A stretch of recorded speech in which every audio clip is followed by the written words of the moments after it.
নমস্কার বন্ধুরা, আশা করছি সকলে ভালোই আছেন। বম কিচেন বনানি নতুন একটা রেসিপিতে আপনাদের স্বাগত জানাই। আমি আজকে যে রেসিপিটি করব সেটি নিরামিষ ফুলকপির তরকারি। তার জন্যে আমি নিয়েছি ফুলকপি একটা গোটা, তারপরে তাকে কেটে টুকরো টুকরো করে পিস করে নিয়েছি। আর আমি এই রেসিপিটা কিভাবে করব শেষ পর্যন্ত না দেখলে তো একদমই বুঝতে পারবেন না। তার জন্যে সরাসরি একটা কড়াই বসিয়ে দিয়েছি, আগের থেকে তেল গরম করতে দিয়েছি। এরপরে তেলটা গরম হলে আমি প্রথমে একটা আলুকে হাফ হাফ করে কেটে নিয়েছি। একটা আলু দু টুকরো করে কেটে সেইগুলোকে আমি প্রথমে তেলের মধ্যে ভালো করে লাল লাল করে একদম ভেজে নেব। এইদিকে আমি মশলা নিয়েছি জিরের গুঁড়ো, ধনের গুঁড়ো, লঙ্কার গুঁড়ো আর হলুদের গুঁড়ো।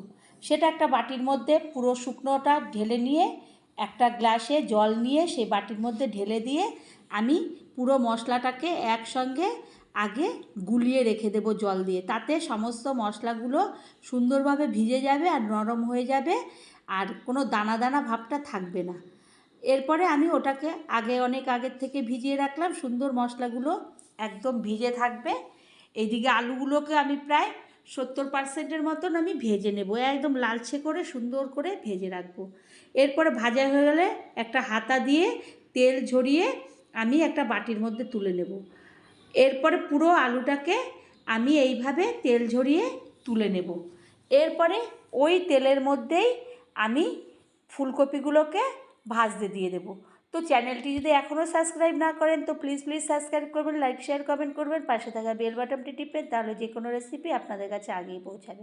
এরপরে আলুগুলোর মতো কপিগুলোকেও ভালো করে আমি ভাজা করে নেব। এদিকে একটা মিক্সিং জার নিলাম, তার মধ্যে দিয়ে দিলাম 4টে কাঁচা লঙ্কা, আর দিয়ে দেব টমেটো, আর দিয়ে দেব 2 ইঞ্চির মতো আদার কুচি। এইগুলো দিয়ে আমি একটা মিহি পেস্ট করব। এরপর জল দেব, ঢাকনা চাপা দিয়ে একটা পেস্ট তৈরি করে নেব। আমার এদিকে পেস্টটাও রেডি হয়ে গেছে।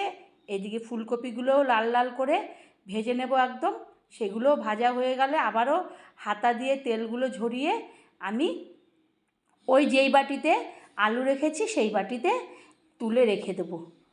তো নিরামিষ অনেকে তো আমরা অনেক কিছু খাই, ফুলকপিও অনেক করে খাই নানান রকম পদ্ধতিতে, কিন্তু নিরামিষের দিনে এই রকমভাবে একটা ফুলকপির রেসিপি করলে আপনি ভাত, পরোটা, রুটি কিংবা পোলাও, ফ্রাইড রাইস যে কোনো কিছু দিয়েই আপনি অনায়াসে এটা খেয়ে নিতে পারবেন।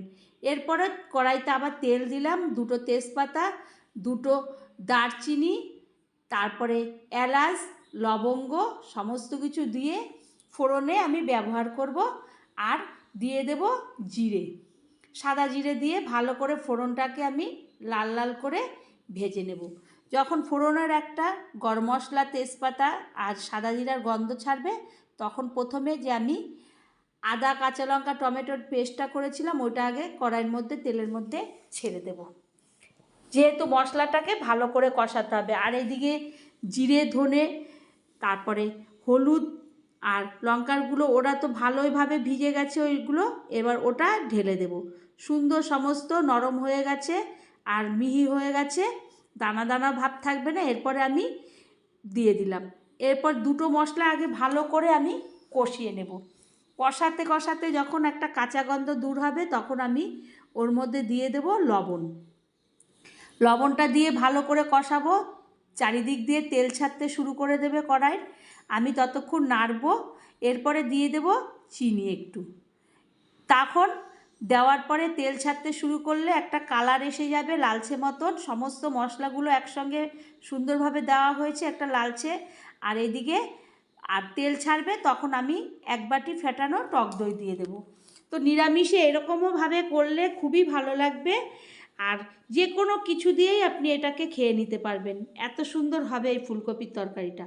তারপরে টক দইটা গ্যাস সিম করে দেব, কারণ তাহলে দইটা কেটে যাওয়ার সম্ভাবনা থাকে যদি গ্যাসটা বাড়ানো থাকে।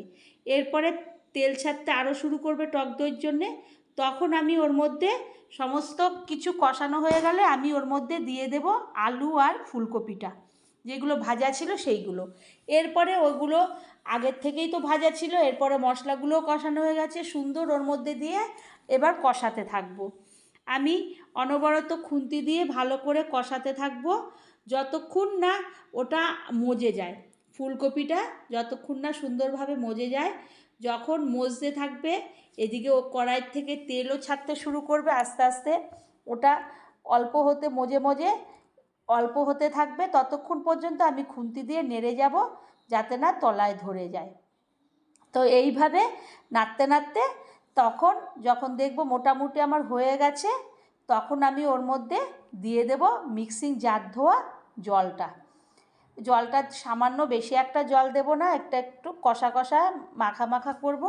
এরপরে খুন্তি দিয়ে কড়াইয়ের চারিপাশে মশলাগুলোকে কাছিয়ে খুন্তির মধ্যে মশলাগুলোকে সমস্ত এক জায়গায় করে একটা ঢাকনা দিয়ে বা থালা দিয়ে আমি ঢেকে দেব।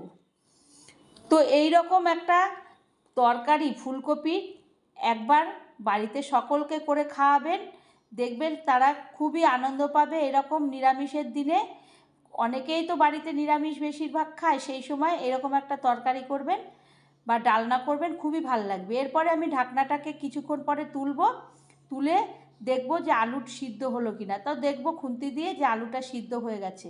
তারপরে আমি আরও একটু ঢাকনা চাপা দিয়ে দেব, কারণ ওটা আর একটু মজতে দেব, একটু জলটাও শুকোতে দেব। যদি বা অল্প জল দিয়েছিলাম, তবুও আমি এরপরে আবারও খুন্তি দিয়ে ভালো করে নাড়াচাড়া করে নেব। এরপরে আমি দিয়ে দেব ওর মধ্যে ঘি। গরম মশলা তো আগেই ফোড়নে দিয়েছিলাম, সেই গন্ধটা থাকবে।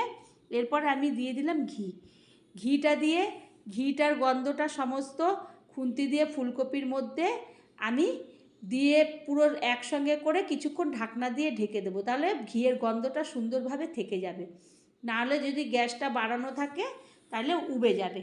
আমি ঢেকে দিলাম, কিছুক্ষণ 5 মিনিট পরে আমি ওটাকে একটা বাটির মধ্যে তুলে নেব। এইভাবে আমি সার্ভ করে নেব। তো এইভাবে একটা ফুলকপির তরকারি বাড়িতে করবেন, সকলকেই খাওয়াবেন। ভালো লাগলে আবারও কোনো একটা রেসিপিতে দেখা হবে। ততক্ষণের জন্য ভালো থাকবেন, সুস্থ থাকবেন। ধন্যবাদ।